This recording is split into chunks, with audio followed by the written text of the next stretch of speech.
Halo Sobat Accurate, bertemu kembali di channel Mastering Accurate, channel kesayangan Sobat Accurate yang ingin belajar dan mahir menggunakan Accurate.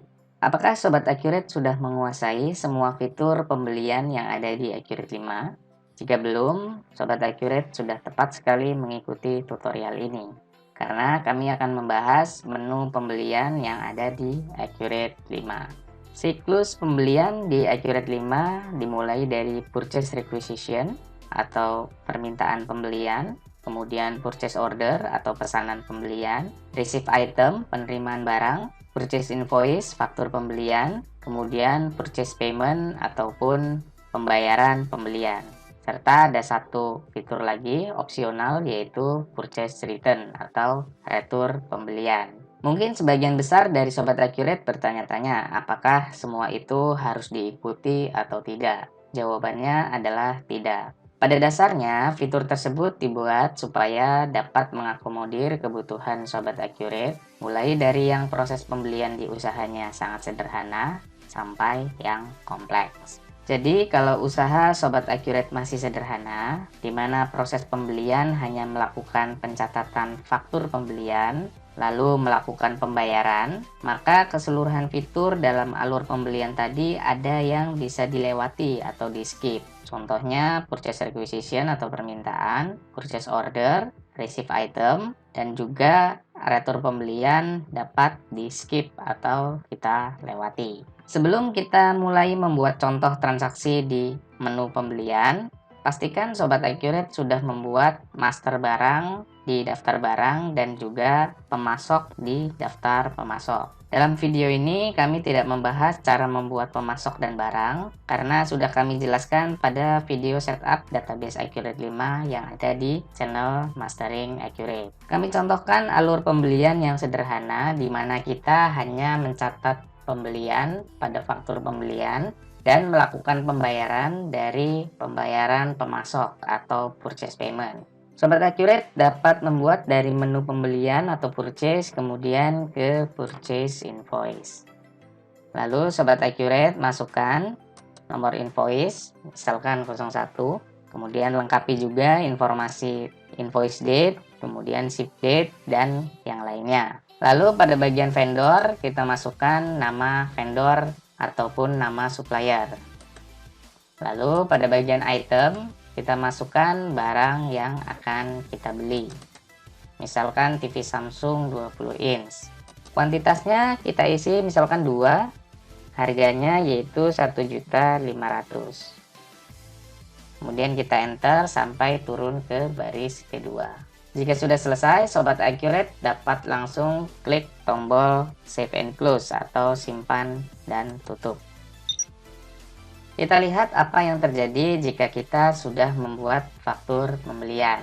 Pertama, kita lihat jurnalnya terlebih dahulu. Sobat Accurate bisa perhatikan jurnalnya dengan cara membuka faktur pembeliannya kembali atau purchase invoice-nya. Kemudian klik tombol back, lalu klik show jurnal. Jurnalnya jika kita perhatikan yaitu persediaan barang dagang pada akun payable IDR. Nilainya sebesar 3 juta. Kita perhatikan di bagian debit yaitu persediaan barang dagang. Mengapa masuk ke akun persediaan barang dagang? Hal ini karena di master barang yaitu item TV Samsung. Jika kita perhatikan di GL account-nya, pada bagian inventory account menunjuk ke persediaan barang dagang. Kemudian di bagian kredit ada akun payable IDR. Kenapa masuk ke akun payable IDR? Karena pada default currency, yaitu di bagian mata uang IDR, di sini jika kita perhatikan, untuk akun payable menunjuk ke akun payable IDR. Sehingga pada saat terjadinya pembelian, otomatis lari ke akun payable IDR. Lalu nilai 3 juta ini dari mana? Nilai 3 juta ini didapatkan dari kuantitas sebesar 2 unit dikali dengan unit price yaitu 1.500.000. Sehingga nilainya adalah 3 juta. Kemudian jika kita perhatikan dari sisi mutasi stok, apabila terjadi pembelian, otomatis stok kita bertambah. Untuk melihat mutasi stoknya, kita bisa lihat dari menu laporan atau report, kemudian index to report, lalu masuk ke inventory. Kita bisa lihat di inventory valuation detail.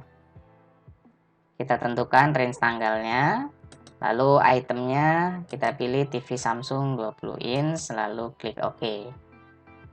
Sobat Accurate bisa perhatikan di sini ada masuk tanggal 24 September purchase invoice dengan invoice nomor 01 sebanyak 2 unit TV Samsung dengan cost per unit adalah 1.500.000. Totalnya adalah 3 juta. Sehingga saldonya saat ini yaitu ada 2 unit dengan nilai yaitu totalnya adalah 3 juta. Baik, sekarang Sobat Accurate sudah paham dengan yang terjadi saat kita membuat faktur pembelian, yaitu timbul hutang, kemudian barang atau persediaan bertambah. Berikutnya Sobat Accurate dapat membuat pembayaran untuk faktur pembelian yang sudah dibuat. Cara untuk membuat pembayaran pembelian atau purchase payment, kita masuk dari menu purchase atau pembelian, kemudian pilih purchase payment. Selanjutnya, Sobat Accurate dapat memilih nama pemasok yaitu pemasok umum sesuai dengan nama pemasok yang akan dilakukan pembayaran. Di sini misalkan kita isi tanggal pembayaran adalah 24 September 2021. Kemudian akun bank kita isi dengan akun yang akan mengeluarkan uang untuk pembayaran faktur tersebut. Misalkan kita pilih dari kas kecil.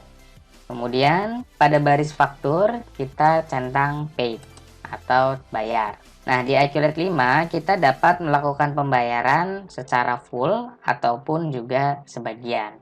Misalkan di sini dari total nilai 3 juta, kita akan melakukan pembayaran sebagian, misalkan 1 juta saja.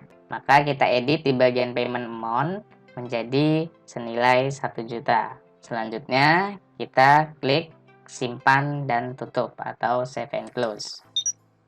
Jurnal yang terbentuk dari purchase payment ini atau pembayaran pembelian ini kita bisa lihat dengan cara membuka kembali purchase payment-nya lalu klik show jurnal.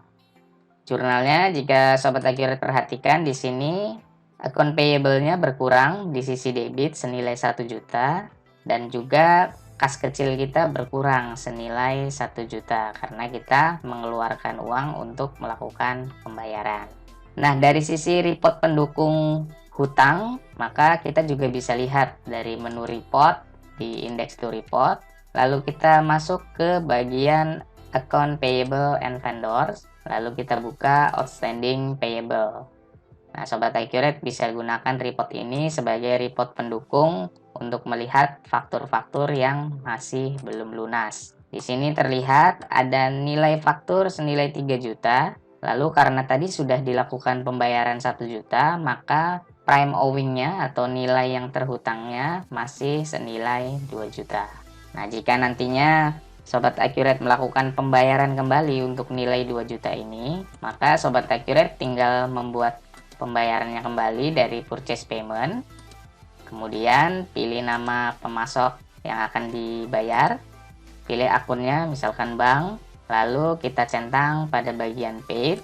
Di sini nilai payment amount-nya yaitu senilai 2 juta. Hasil rincian dari 3 juta dikurangi dengan 1 juta hasil dari pembayaran sebelumnya. Nah, selanjutnya Sobat Accurate klik simpan dan tutup atau save and close. Oke Sobat Accurate, cukup mudah bukan cara memahami alur pembelian sederhana di Accurate 5? Semoga Sobat Accurate mudah dalam memahaminya. Pada video berikutnya, kita akan bahas alur pembelian dengan proses yang lebih kompleks dari yang tadi.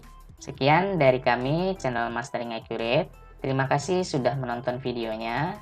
Jangan lupa support channel Mastering Accurate dengan cara like, komen, share, dan subscribe video-video yang ada pada channel Mastering Accurate. Ciao!